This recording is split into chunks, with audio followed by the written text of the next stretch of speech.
Paradigma sociocultural. Hernández Rojas Gerardo. Módulo Fundamentos del Desarrollo de la Tecnología Educativa, Bases Psicopedagógicas. Coordinador Frida Díaz Barriga Arceo. México, editado por ILCEOEA 1997. 1. Introducción. El paradigma sociocultural es, en comparación con los anteriores revisados, el de menos tradición en el campo educativo, al menos en Occidente, lo cual hace difícil el análisis de su planteamiento psicoeducativo. Las proyecciones del paradigma, al contexto educativo, están en pleno desarrollo y quizá es muy temprano para determinar sus reales alcances. No obstante, pueden hacerse algunos breves señalamientos en torno al mismo punto. En primer término, el paradigma ha establecido lazos muy estrechos con el paradigma cognitivo. De hecho, a partir de la revuelta cognitiva en los 60 se redescubre a Vygotsky en Occidente. No pueden observarse los estudios sobre estrategias autorregulatorias, zona de desarrollo próximo y en evaluación dinámica. Sus vínculos con el paradigma cognitivo y la naturaleza propia del paradigma, estudio de los procesos cognitivos y de las influencias escolares y culturales, hacen muy promisoria su intervención en el campo psicoeducativo. Véase más adelante en el presente capítulo. El paradigma sociocultural está esquematizado en líneas muy generales, y a juicio de algunos está aún inacabado. Bajo tales condiciones y a pesar de lo promisorio que pudiera parecer, son necesarias nuevas investigaciones propiamente psicoeducativas, inspiradas por una buena lectura del paradigma, para que se desarrollen prácticas educativas más amplias e integradoras a las que en la actualidad se ofrecen. Antecedentes. Vygotsky es el fundador de la teoría sociocultural en psicología. Con una amplia formación en el campo de la filosofía, la lingüística, la literatura y las artes, es conocido en esta disciplina. Su obra en esta ciencia se llevó a cabo entre los años 1925 y 1934, año en que murió a los 38 años como consecuencia de una enfermedad infecciosa.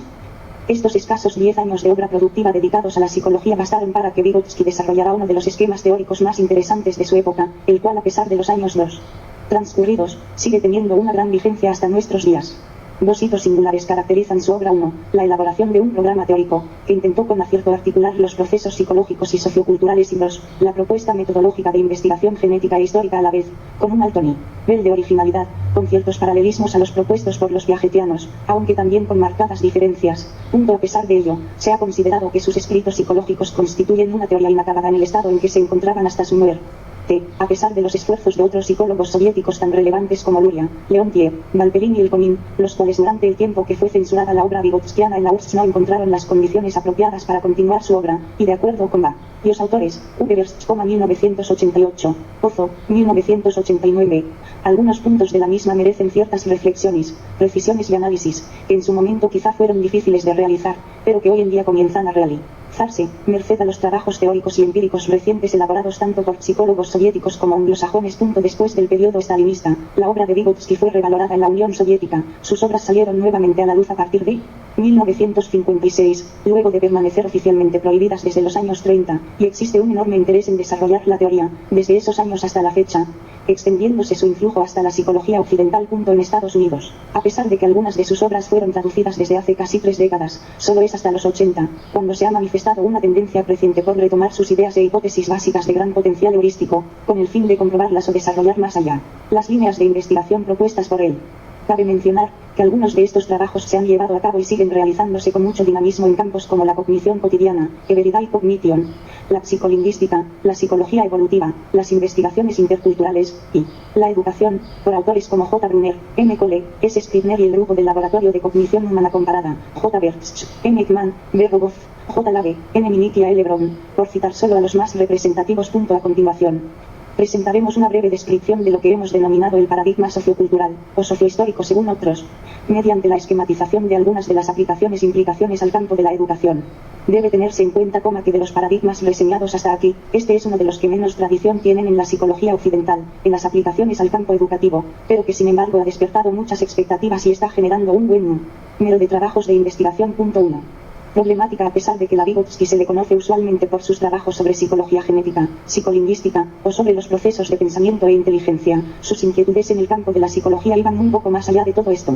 Según Birch, 1988, y Lee, 1987, la problemática que verdaderamente le interesó a Vygotsky era el análisis de la conciencia en todas sus dimensiones.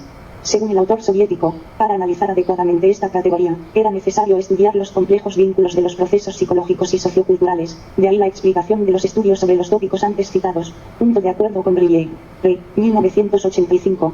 La psicología de la época de Vygotsky no le podía dar una respuesta satisfactoria para desarrollar un esquema explicativo de la problemática de la conciencia humana, por lo que Vygotsky se dio a la tarea primero de analizarlas. Incapacidad de la disciplina, para realizar un trabajo serio en torno a dicha categoría, para luego en segundo término, elaborar una propuesta científica que le permitiera explicar los fundamentos de la conciencia y de las creaciones de la cultura. Según Vygotsky, la psicología de su época estudiaba los procesos psicológicos superiores en forma aislada, en su estado fosilizado, no en su proceso de evolución o genético, y de ninguna manera era capaz de estudiar la conciencia como un principio integrador subyacente a todos estos procesos psicológicos. Vygotsky consideraba que de hecho la psicología de su tiempo había evitado estudiar a la conciencia y por tanto, no podía comprender el sentido exacto de la naturaleza humana. Riviere, 1985, Vygotsky, 1977. Al decidirse a estudiar la conciencia, Vygotsky se vio influido por la filosofía marxista postrevolucionaria y en particular por la teoría del reflejo de Lenin, según la cual la conciencia es un reflejo subjetivo de la realidad a través de la materia animada. Bertsch, 1988. En el interior de su obra, en el dominio netamente psicológico, Lee, 1987, describe que la conciencia fue concebida de manera diferente a lo largo de su obra, pero señala que una constante sin duda en estas concepciones es la noción de organización o integración. Bertsch, 1988. Para comprender el origen y desarrollo de la conciencia, Vygotsky se ocupó de estudiar los procesos psicológicos en la filogenia, determinados por factores biológicos, en ese sentido procesos psicológicos inferiores, y en la ontogenia humana, determinados primero por los procesos biológicos y luego con el lenguaje por los factores socioculturales, mediante los cuales se desarrollarían así los procesos psicológicos superiores. Gran parte de su obra se centró en torno de la explicación del origen y desarrollo de las funciones psicológicas superiores, elementos subsidiarios de la conciencia humana, que los integra. Véase Bertsch, 1988, otorgando un peso especial a los tópicos referentes al lenguaje, pensamiento e intelecto. 2. Fundamentos epistemológicos. Como hemos dicho, las ideas de Vygotsky fueron influidas por el materialismo dialéctico y esto se manifiesta muy claramente en sus concepciones teóricas y metodológicas. Para Vygotsky, el problema del conocimiento entre el sujeto y el objeto del conocimiento se resuelve con el planteamiento interaccionista dialéctico, SO, donde existe una relación de influencia recíproca entre ambos. A esta interacción en doble dirección Jaroszewski, 1979, le llama actividad objetual, puesto que transforma al objeto, la realidad, y al portador mismo de la actividad al sujeto, hombre. En la actividad objetual, se materializan y 4. Desarrollan las prácticas histórico-sociales, el proceso de producción.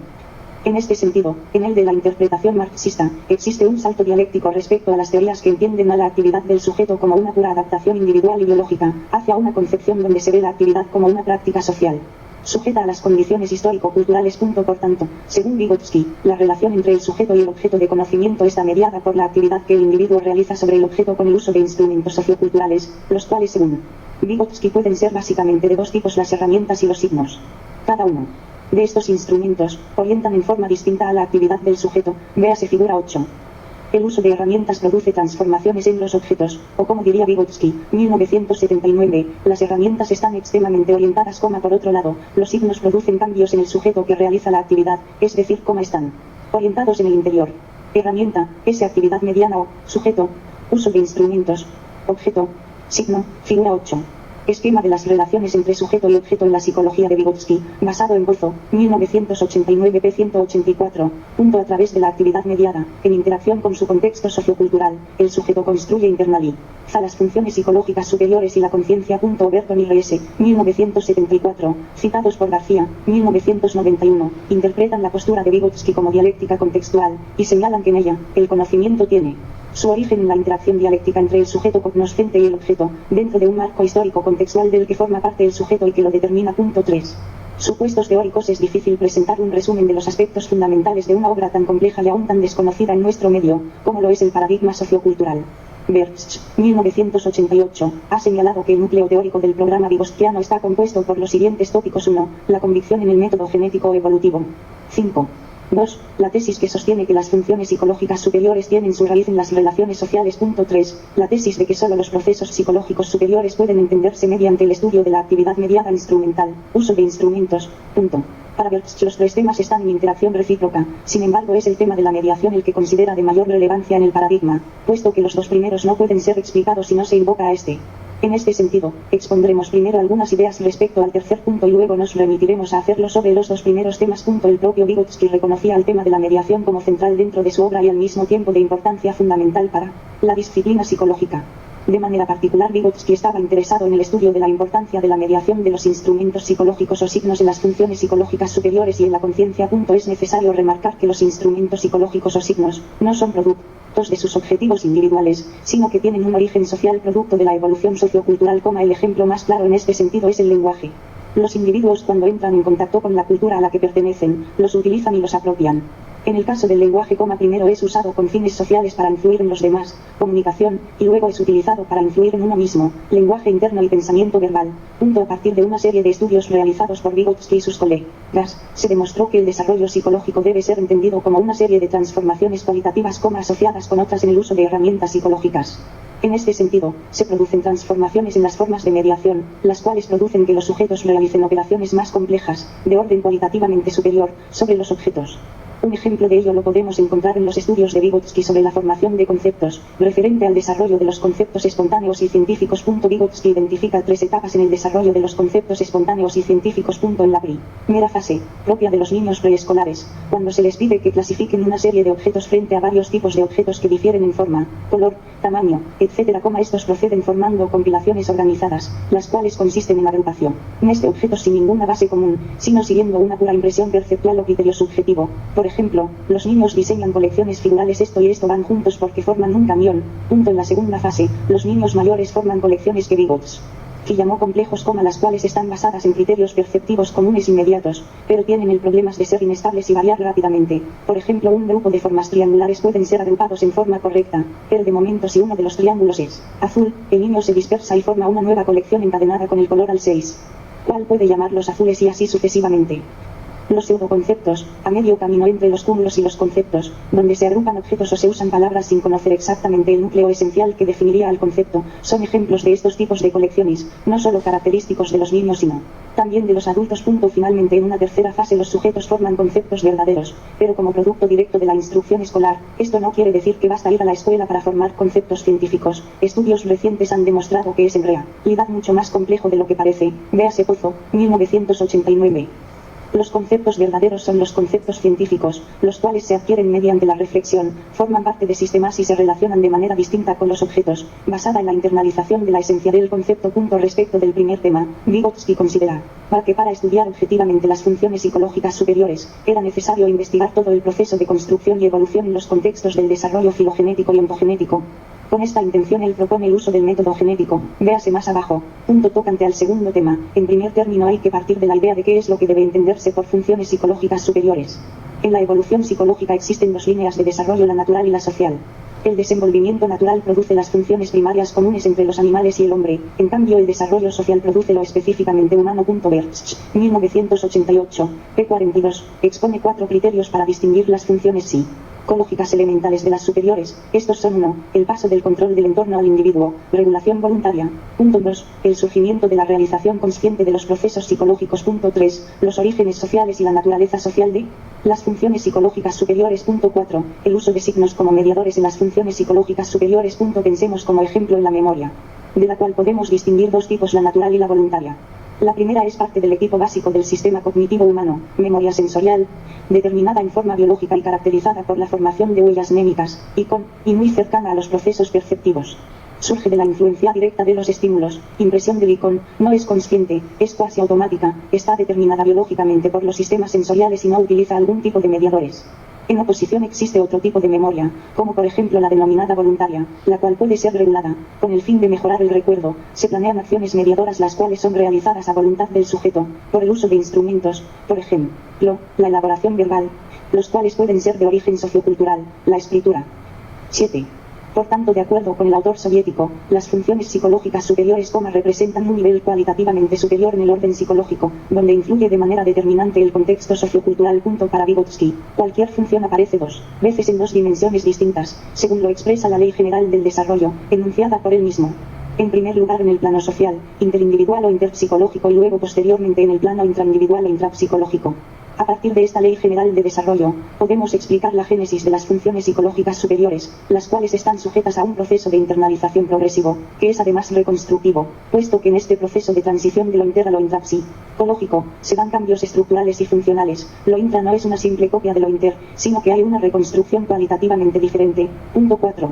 Prescripciones metodológicas. Para comprender la pertinencia de la propuesta metodológica vygotskiana es necesario que primero hagamos algunos comentarios. Según Vygotsky, el concepto de desarrollo debe entenderse como la serie de cambios cualitativos o de saltos dialécticos, y no simplemente como resultado de meros cambios cuantitativo-acumulativos. Como ya hemos dicho, en el desarrollo ontogenético, los cambios cualitativos están asociados con diferentes formas estructurales y funcionales de la mediación. Por tanto, para comprender objetivamente los procesos de desarrollo de la conciencia humana, así como las formas del psiquismo animal, es necesario indagar los distintos dominios genéticos que se entrecruzan en el marco ontogenético, dentro de los cuales se incluyen el filogenético y el histórico-cultural. De aquí se desprende la justificación del por qué Vygotsky tenía un especial interés por los procesos de desarrollo, sistemas funcionales, funciones superiores y conciencia, contra los productos del mismo. Igualmente, otra característica del enfoque es el énfasis, no en los productos observables sino en las estructuras subyacentes de los comportamientos. Vygotsky, 1979. Con base en lo anterior, podemos decir, según Cole y Scribner, citados por Lerch, 1988, que el método genético propuesto por Vygotsky no debe ser entendido en el sentido de método de desarrollo infantil, sino en un sentido mucho más amplio, como un método de métodos, donde se estudian los otros dominios además del ontogenético. Otro dominio, más que hay que considerar, incluido dentro del dominio ontogenético, es el denominado microgenético, génesis de un proceso psicológico determinado. En particular en la ontogénesis, Vygotsky propuso tres métodos. Lerch, 1988, Vygotsky, 1979. 1. El método de análisis experimental evolutivo, intervención artificial por parte del experimentador en el proceso evolutivo, para observar cómo se dan los cambios en los procesos. 8. 2. El método de análisis genético comparativo, uso de una interrupción natural del desarrollo, por ejemplo deficiencia sensorial, patología, traumatismo, etc., donde se observan los cambios en los procesos y se comparan con otros donde no ha ocurrido.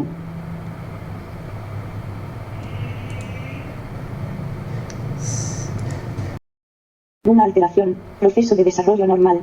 3. Método microgenético, estudio microgenético de un proceso psicológico, análisis longitudinal a corto plazo. El paradigma sociocultural, problemática, el estudio de la conciencia. Fundamentos, interaccionismo dialéctico. Epistemológicos supuestos. Las funciones psicológicas tienen una teóricos génesis social, ley general del desarrollo. Mediación de instrumentos socioculturales. Metodología, método experimental evolutivo, método genético comparativo, método microgenético. Cuadro 8. Resumen del paradigma sociocultural, sin proyecciones de aplicación. 5. Proyecciones de aplicación al campo educativo. Las aplicaciones de la teoría vygotskiana al campo de la educación son muy recientes. Gran parte de ellas se han basado en el concepto de Vygotsky de zona de desarrollo próximo, véase más adelante, y en sus ideas sobre la internalización y autorregulación de funciones y procesos psicológicos. Sin duda esta es una de las aproximaciones más interesantes para el caso educativo, pero hace falta una gran cantidad de trabajos para probar las conjeturas vygotskianas y para desarrollar más allá el marco teórico y empírico pertinente al campo educativo. A continuación vamos a esquematizar algunas ideas sobre las proyecciones educativas del paradigma. Concepción de la enseñanza. No existe una concepción de enseñanza vygotskiana, al menos hasta el momento. Lo que sí queda completamente claro en Vygotsky es la importancia que tiene la instrucción formal en el crecimiento de las funciones psicológicas superiores. Para este autor el desarrollo psicológico no es posible sin la instrucción. De hecho, se considera que la instrucción reorganiza el avance de las funciones psicológicas mediante la zona de desarrollo próximo y permite al mismo tiempo la aparición de los conceptos científicos. Lee, 1987. Metas y objetivos de la educación a partir de los escritos vygotskianos. Sin existir un planteamiento explícito en relación con el problema de las metas educativas, podría argumentarse que la educación debe promover el desarrollo sociocultural y cognoscitivo del alumno. Para Vygotsky, los procesos de desarrollo no son autónomos de los procesos educativos, como ambos están vinculados desde el primer día de vida del niño, en tanto que este es participante de un contexto sociocultural y existen los otros, los padres, los compañeros, la escuela, etc., quienes interactúan con él para transmitirle la cultura. La cultura proporciona a los integrantes de una sociedad las herramientas necesarias para modificar su entorno físico y social. Una de gran relevancia para los individuos son los signos lingüísticos, el lenguaje, que mediatizan las interacciones sociales y transforman incluso las funciones psicológicas del sujeto cognoscente, funciones psicológicas superiores. La educación, cultura, entonces, es un hecho consustancial al desarrollo humano en el proceso de la evolución histórico-cultural del hombre y en el desarrollo ontogenético, genera el aprendizaje y este a su vez al desarrollo. De manera específica. La enseñanza debe coordinarse con el desarrollo del niño, en sus dos niveles real y potencial, aunque sobre todo este último, para promover niveles superiores de avance y autorregulación. El concepto de zona de desarrollo próximo, ZDP, la distancia existente entre el nivel real de desarrollo del niño expresada en forma espontánea o autónoma y el nivel de desarrollo potencial manifestada gracias al apoyo de otra persona, es crucial y entremezcla el desarrollo cognoscitivo y la cultura, esto es, se producen conocimientos y formas sobre cómo enseñarlos, las cuales según la expresión de M. Cole, 1985, se van autogenerando mutuamente. Concepción del alumno. El alumno debe ser visto como un ente social, protagonista y producto de las múltiples interacciones sociales en que se ve involucrado a lo largo de su vida escolar y extraescolar. Las funciones cognoscitivas superiores de hecho son producto de estas interacciones sociales, con las cuales además mantienen propiedades organizativas en común. El alumno es, en ese sentido, una persona que internaliza, reconstruye, el conocimiento, el cual estuvo primero en el plano interindividual y pasa posteriormente al plano intraindividual. Ley General del Desarrollo, véase Vygotsky, 1978. Los conocimientos, habilidades, etc., que desde el principio fueron transmitidos y exorregulados, regulados por otros. Después el 10. Educando los interioriza y es capaz de hacer uso de ellos de manera autorregulada. En este sentido el papel de la interacción social con los otros, especialmente los que saben más experto, maestro, padres, niños mayores, iguales, etc., es considerado de importancia fundamental para el desarrollo cognoscitivo y sociocultural. Brock Milreve, 1987, sugieren que los niños también pueden ser creadores de sus propias zonas de competencia, aunque la explicación a ello sería necesario analizarla de acuerdo con el papel de uno o ambos de los siguientes argumentos. 1. Que los niños hayan probablemente internalizado de alguna o de otra forma la audiencia, el papel de los otros, después de verse implicados en situaciones interactivas que involucrasen la generación de zonas y 2. Que no depende en forma exclusiva de la influencia externa, sino de la construcción del conocimiento y o de la organización interna del propio aprendizaje. Concepción del maestro. El maestro es un experto que enseña en una situación esencialmente interactiva, promoviendo zonas de desarrollo próximo. Su participación en el proceso instruccional para la enseñanza de algún contenido, conocimientos, habilidades, procesos, en un inicio debe ser sobre todo directiva, mediante la creación de un sistema de apoyo que J. Brunner, véase Linaza, 1984, ha denominado andamiaje por donde transitan los alumnos, y sin el cual ellos no podrían aspirar a niveles superiores de desempeño y ejecución, y posteriormente con los avances del alumno en la adquisición o internalización del contenido, se va reduciendo su participación a nivel de un simple espectador empático.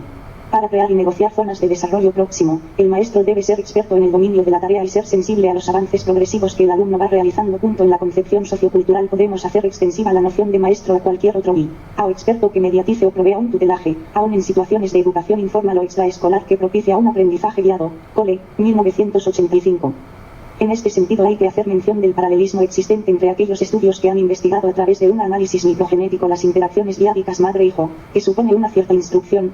Los estudios de Brunner y Coles, citados en Linaza, 1984, los realizados por Mplane, 1987 y Bertsch, 1988.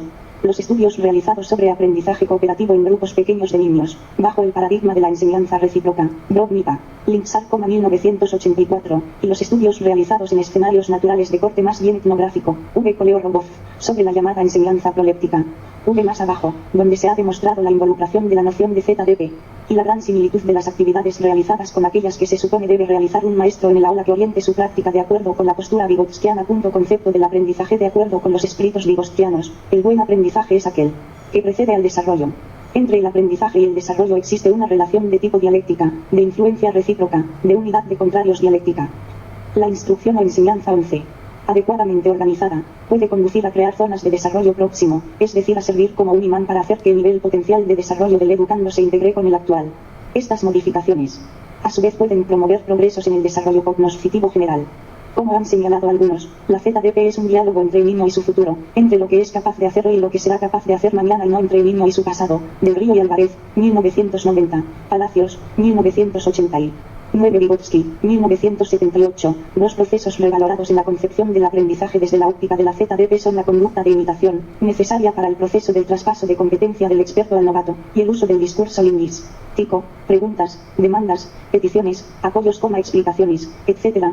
Metodología de la enseñanza. La metodología básica de enseñanza de los vygotskianos se fundamenta en la creación de zonas de desarrollo próximo, ZDP, con los alumnos para determinados dominios de conocimiento. El profesor debe ser un experto en ese dominio de conocimiento particular y manejar procedimientos instruccionales óptimos para facilitar la negociación de las zonas.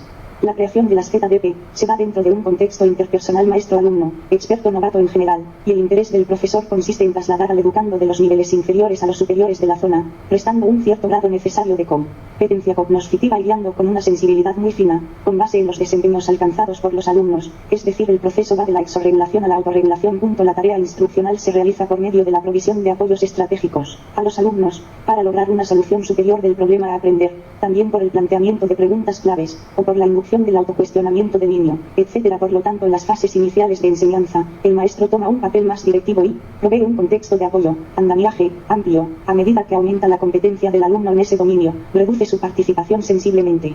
El educando durante todo este proceso debe ser activo y manifestar un alto nivel de involucramiento en la tarea.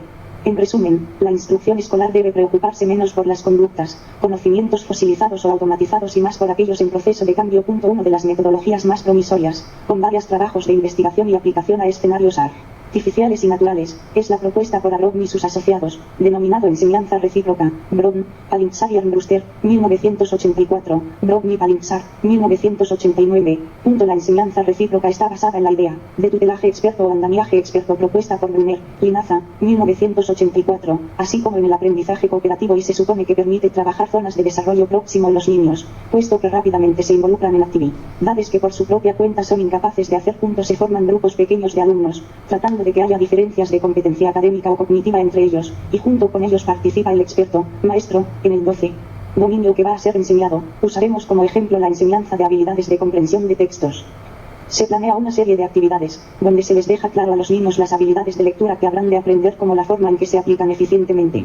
El maestro funciona como guía, tutor y modelo, y hace participar a todos los individuos del grupo por turnos y permite fomentar al mismo tiempo todo tipo de interacciones y comentarios espontáneos de aquellos. El maestro trata de enseñar, aunque no hay una enseñanza directa en sentido estricto, más bien induce, modela en función de las competencias que vayan mostrando los niños. Por ejemplo, alguna estrategia como clarificar, resumir o hacer preguntas de interés sobre el texto leído en común. De igual modo, intenta dejar claro la forma correcta en que son realizadas las habilidades, gracias a las propias intervenciones de los individuos, y proporciona retroalimentación sobre las ejecuciones y los progresos de los alumnos. Los estudiantes proponen, ejercitan y practican las habilidades que se intentan enseñar y exponen frente al grupo sus ejecuciones. Todas las acciones del maestro con los alumnos del grupo pequeño se realizan en un tono de diálogo común. Se procede de esa manera, hasta que el maestro permite fugir como guía a uno de los niños, y así sucesivamente los hace participar a todos y a retroalimentarse ellos mismos. Al final, el maestro funciona solo como un observador empático de los alumnos, puesto que se supone que ellos han alcanzado la competencia necesaria al internalizar las habilidades enseñadas. Otros estudios de corte etnográfico han identificado diferencias, pero sobre todo grandes semejanzas en estos puntos, al estudiar cómo enseñan los expertos a los novatos a realizar actividades de trabajo adulto, por ejemplo tejido, sastrería, etc., en contextos naturales de aprendizaje y aculturación. A este tipo de situación de aprendizaje se le ha denominado enseñanza proléptica. En este tipo de enseñanza, los expertos, generalmente adultos, tienen como tarea principal la realización de las actividades de su oficio y solo como segunda labor la de iniciar al novato y supervisar su progreso, situación inversa respecto a la de instrucción formal. De inicio es el adulto quien toma la responsabilidad total de la actividad, mientras que los niños son simples observadores o espectadores e incluso pueden llevar a cabo otras actividades un tanto distantes. Poco a poco el novato se vuelve responsable de una pequeña parte del trabajo, por iniciativa propia o del experto. Cuando el novato llega a ser más hábil, el experto cede responsabilidades, desde un modelo de la conducta apropiada, y en ocasiones guía al niño a incrementar su nivel de participación. Esta situación prosigue en forma paulatina hasta que el novato alcanza niveles superiores de desempeño y maestría. P. Brainfield, después de estudios de la enseñanza proléptica, ha identificado 5 elementos comunes en la situación de instrucción explícita, formal e implícita, no formal. 1. El grado de ayuda o andamiaje es adaptado al nivel actual del aprendiz. 2. La cantidad de apoyo o andamiaje decrece cuando la habilidad del aprendiz aumenta. 3. Para un aprendiz, en cualquier nivel de habilidad, se le ofrece mucho apoyo si la dificultad de la tarea crece y se le reduce el andamiaje si la dificultad disminuye. 13. 4. El andamiaje es integrado con el modelamiento. 5. La ayuda o andamiaje son internalizados, mediante lo cual permite la ejecución habilidosa independiente. Concepto de evaluación. La evaluación debe dirigirse no solo a los productos de nivel de desarrollo real de los niños, que reflejan los ciclos evolutivos ya completados, como lo hacen los test psicométricos comunes y las pruebas de rendimiento escolar, sino sobre todo para determinar el nivel de desarrollo potencial, las competencias emergentes que son puestas de manifiesto por las interacciones con otros que les proveen contexto, y si es posible establecer lo que algunos autores han denominado la amplitud de la competencia cognitiva en dominios específicos de conocimiento. En este sentido debe hablarse de una evaluación dinámica, véase Feuerstein, Ludov, Brodny-Minich. Un concepto radicalmente distinto al esquema tradicional estático de relación entre examinador y examinado de fuertes connotaciones empiristas, que exigen una separación o un alejamiento extremo entre ambos, para lograr la objetividad en la evaluación. Este tipo de evaluación tan original constituye una de las propuestas más interesantes de Vygotsky y se realiza mediante la interacción continua entre examinador e examinado, prestando ciertas ayudas, previamente analizadas y que son de distintos niveles, según el grado de desempeño de cada examinado, etc., con la intención de determinar el desempeño real y potencial del sujeto. Por tanto, el fin básico de la evaluación dinámica consiste en diagnosticar el potencial de aprendizaje o bien la amplitud de las zonas de los niños. De igual manera, la evaluación dinámica no solo serviría para determinar el nivel potencial de aprendizaje, sino también las líneas de acción por donde deberían verse encaminadas las prácticas educativas que jalonasen el desarrollo cognitivo. Brogni-Reeve, 1987, Brogni-Ferrara, 1985. Resumen: el paradigma sociocultural está interesado en el estudio de la conciencia y de las funciones psicológicas superiores. Vygotsky parte del marxismo para desarrollar su programa teórico-metodológico y, por ende, el supuesto epistemológico medular en su planteamiento es el interaccionismo dialéctico, donde juega un importante papel la actividad del sujeto cognoscente mediada por él. Uso de instrumentos socioculturales. En la concepción teórica de Vygotsky se intenta desarrollar una articulación precisa de los procesos psicológicos y los factores socioculturales. Un concepto clave en este sentido lo constituye la mediación semiótica, la cual transforma las funciones psicológicas naturales en superiores. Para estudiar todo el proceso de desarrollo de la conciencia y de las funciones psicológicas superiores, Vygotsky propone el uso del método genético en tres dominios: el filogenético, el histórico y el ontogenético. 14. Respecto de las aplicaciones del paradigma al ámbito educativo, hay que señalar que hay varios puntos innovadores en él. El primero se refiere al papel causal otorgado al aprendizaje, vinculado con la enseñanza, en el desarrollo ontogenético. El segundo se refiere a la propuesta de la noción de zona de desarrollo próximo a la enseñanza, cultural y escolar, la cual ha generado algunas propuestas concretas y coeducativas, enseñanza recíproca. Y el tercero, vinculada con el concepto anterior, la evaluación dinámica, una propuesta de medición y evaluación totalmente novedosa que se centra en considerar los procesos en camino de desarrollo y el llamado potencial de aprendizaje. Autoevaluación. Los siguientes ejercicios y preguntas fueron formulados con el propósito de contribuir al logro de un aprendizaje significativo. Conteste cuidadosamente y, de ser posible, confronte su punto de vista con el asesor del módulo. 1. ¿Cuál es la problemática fundamental del paradigma sociocultural? 2. Explique las diferencias existentes entre los supuestos epistemológicos del paradigma constructivista y el sociocultural. 3. Analice y ejemplifique cada una de las etapas que Vygotsky señala para el desenvolvimiento de conceptos espontáneos y científicos. 4. ¿Cuáles son los métodos que propone Vygotsky en el dominio ontogenético? 5. Investigue los objetivos generales de un grado de la educación básica y analice la forma como se incorpora el aspecto cultural. 6. Elabore un cuadro comparativo acerca de la concepción del alumno que se tiene en este paradigma y los abordados en capítulos procedentes. 7. Explique la concepción de maestro presente en el paradigma sociocultural y sus posibilidades de realización en el contexto educativo del país. Puede hacerlo a partir de un nivel determinado, o bien, de su centro laboral. 8.